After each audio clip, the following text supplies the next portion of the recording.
So now let's see how we can work around with Mocktail Mixologist ChatGPT, which is specialized in creating different mocktails. So I'm going to go around onto Explore GPTs right here, and then I'm going to go around and scroll down and expand out the ChatGPT right here.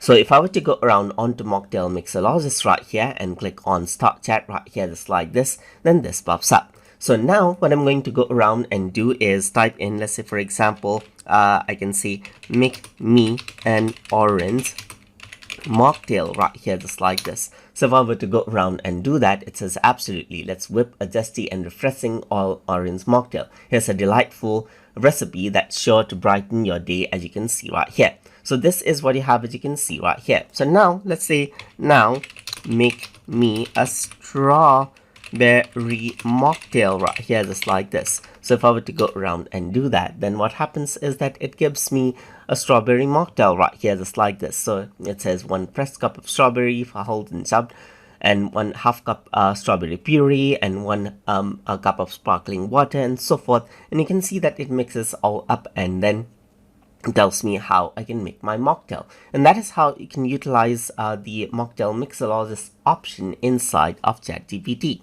So hope you guys learned something as always. And as always, please like, comment, share, and subscribe.